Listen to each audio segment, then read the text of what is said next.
अभिषेक जी, बहुत स्पष्ट सी बात है। आपने कहा कि हम ऐसा मानते हैं कि वह योजना सफल नहीं हो पाई। मैं बड़ी जिम्मेदारी के साथ आपको कहना चाहता हूं कि यह योजना एकदम सफल है। और आप आज का बयान सुनेंगे यदि आदरणीय मुख्यमंत्री जी का, तो उन्होंने भी स्पष्ट कहा है कि अधिकांश जगहों पर हमने सड़कें बनाने का काम या फिर हर घर नल के माध्यम से जल पहुंचाने का जो काम है उसको कंप्लीट कर लिया है। जहां भी बच गया है काम, उसके लिए अलग से प्रावधान है, 1 वर्ष के अंदर पूरा हो जाएगा। वो पहली बात। और दूसरी बात कि जब भी हम कोई कार्य करते हैं तो कुछ लोग उसमें गड़बड़ी फैलाने की कोशिश जरूर करते हैं, गड़बड़ी करते भी हैं, तो उनके लिए हिदायत स्वरूप यह कार्रवाई की जा रही है। क्योंकि हमारी सरकार की प्राथमिकता है कि कहीं करप्शन अगर होगा तो हम उससे नो कॉम्प्रोमाइज की नीति के तहत निपटते हैं। अब चले आते हैं बजट वाले मामले पर। सभी लोगों ने अपनी अपनी प्रतिक्रिया दी है। बजट के तो बहुत सारे आंकड़े हैं मेरे पास, पता नहीं आप मुझे उतना समय देंगे या नहीं देंगे, लेकिन जरा आप सोचिए कि नेता प्रतिपक्ष तेजस्वी यादव जी ने बाहर निकलकर कहा कि यह बजट झूठ का पुलिंदा है, इसमें पढ़ाई, कमाई, दवाई, सिंचाई, कार्रवाई, सुनवाई की चर्चा नहीं है। जरा सुन लीजिए कि शिक्षा विभाग, हम जो शिक्षा पे खर्च कर रहे थे बीते सालों में, आप ये समझिए कि एक तो कोरोना का काल था, आपके घर का भी बजट गड़बड़ा गया होगा, हमारे घर का भी बजट गड़बड़ा गया है, हर चीज में हम कटौती कर रहे हैं। लेकिन शिक्षा जो कि इतना महत्वपूर्ण विषय है, उसमें इस वर्ष 8% की वृद्धि हुई है।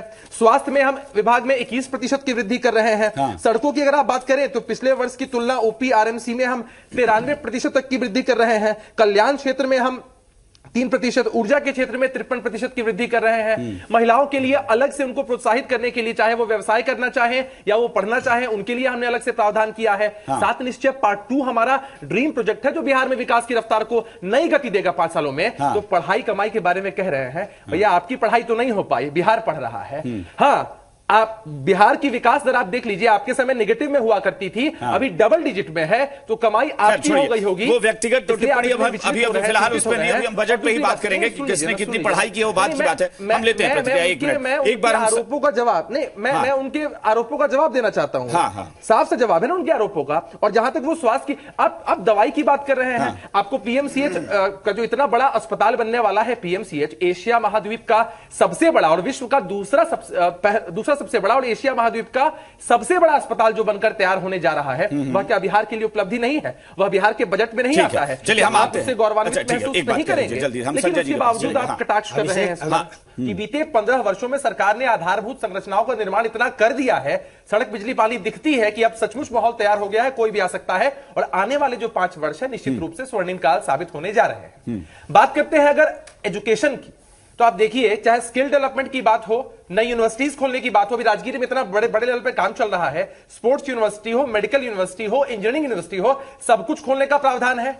दूसरी बात कि अच्छा ठीक है, नहीं एक मिनट, खोलने का प्रावधान है, आप कॉलेज स्कूल सब खोल रहे हैं। अभिषेक झा जो बात ऑपोजिशन कह रहा है आप उस पर जवाब दीजिए ना।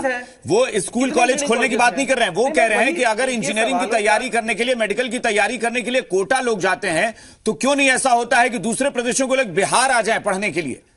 ऐसा तो माहौल नहीं बना ना। अभिषेक जी, संयोग से मैं इसी फील्ड से जुड़ा हुआ भी हूं। हाँ, इसीलिए मैंने आपसे ये सवाल भी पूछा है। मैंने कहा कि शिक्षा पर आप ज्यादा बता पाए। नहीं, मैं समझ सकता हूं, मैं जवाब दे रहा हूं।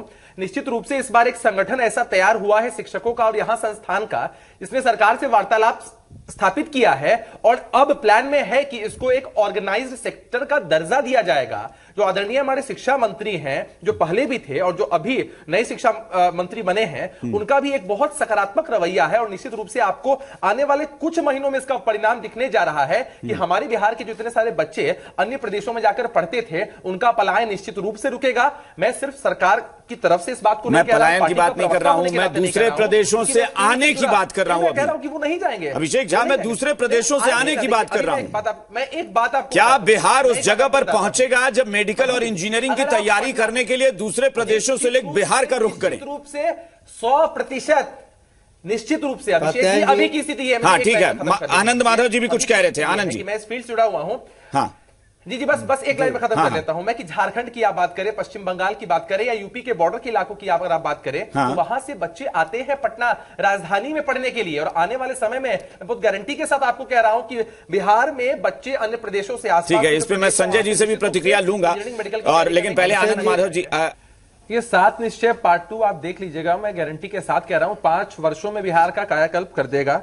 आपने तो बिहार भी घूमकर देखा है, आप यहाँ धरातल पर देख सकते हैं। धरातल पर मैंने देखा था तो मैंने सवाल उठा दिया था। नल जल योजना पर तो मेरा सवाल तभी उठ गया। आप जिन मामलों पर, अच्छा, कुछ चीजों आपने हर एक चीज पे सवाल उठा दिया था। नहीं, आपने बहुत सारी चीजों, मैं तो कह रहा हूं कि सड़क के लिए आपको वाहवाही मिली थी। आप बिहार से जुड़े हुए, जब आप वापस बिहार आते हैं, नहीं, मैं कह रहा हूं ना कि, और जहां तक नल जल योजना की बात है, जहां गड़बड़ियां हैं वहां हम ठीक कर रहे हैं, लेकिन इतनी अच्छी ये योजना है, चाहे हर घर तक हमको सड़क बनानी हो, हर खेत तक पानी पहुंचाना हो। आपकी योजना पर अपोजिशन भी सवाल नहीं उठा रहा है। अपोजिशन कह रहा है कि गवर्नेंस के मामले में आप फेल हैं, आप उसे मॉनिटर नहीं कर पाते। क्रियान्वयन भी नहीं, हम ऐसी बातों का पूरी तरीके से खंडन करते हैं।